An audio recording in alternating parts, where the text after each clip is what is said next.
Blizzard Entertainment released Starcraft in the spring of 1998. Originally thought to be a mere futuristic adaptation of their hit real-time strategy game Warcraft, Starcraft possessed a number of unique traits that would elevate it to a legendary level of success and be considered one of the most significant games in the genre 12 years after its release. Starcraft, the original, was significant for two reasons.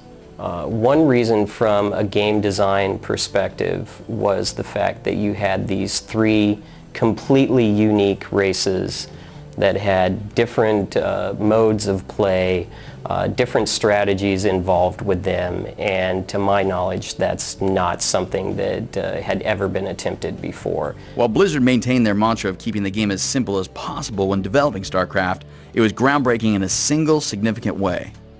While other real-time strategy games at the time pitted two fairly similar factions against one another, StarCraft placed three races against each other in battle, each having a different strategy and play style, forcing players to adapt and think on their feet.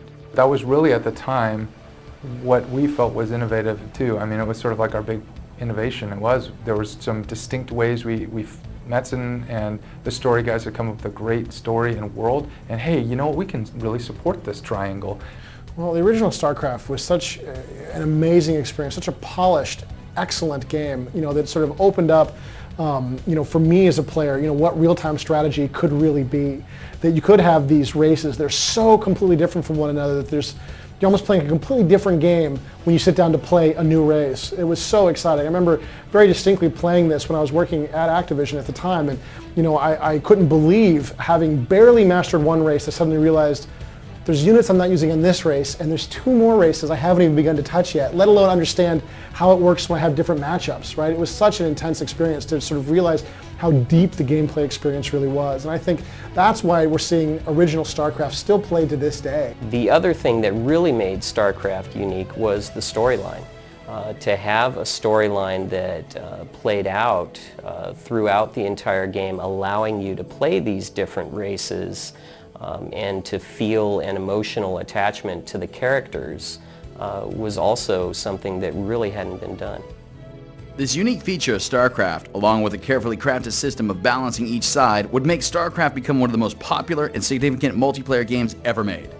Despite its simple graphics and dated gameplay, StarCraft continues to be very popular with online gamers 12 years later, and draws some of the most skilled gamers around the globe to compete in televised tournaments.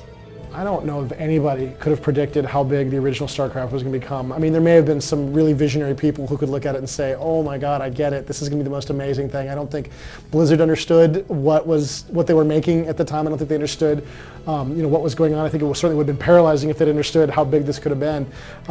As always, Blizzard was just trying to make the best game they knew how to make, and then they would have to sort of wait and see what the reaction was. And it was, I think, shocking to everyone. Up to the last minute, there were people actually being told, pencils down, this test is over. I mean, by Alan Adham, I remember that distinctly happening. I've heard the story several times by developers that are working on StarCraft 2 today of how that happened, and we're kind of heading that way now. We will go forever, ultimately, and so at some point you have to say, this is good, this is great, we love this, we're having a good time with it, and we're there with StarCraft 2. But yeah, in StarCraft 1, I definitely remember it's like, you can't take it from me, and they're pulling it out of people's fingers are snapping as they pull it out.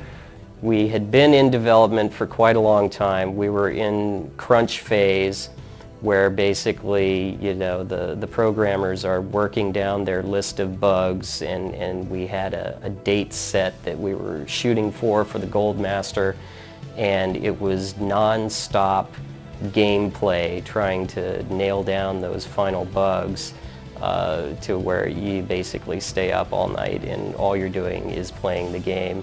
And when you do close your eyes and get some sleep, you're actually dreaming about the game.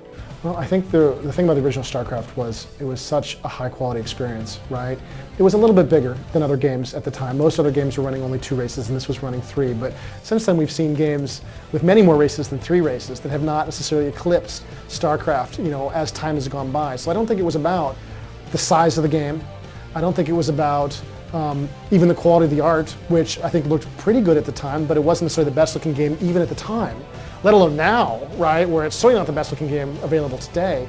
I think it was about the quality of this experience. It was about the fact that the balance was so well done, that the gameplay choices were so tightly designed. The design team really, really did a great job with that original game, and it's given it the legs to continue, not only against its competitors at the time, but has allowed it to continue to compete for years and years and years to come.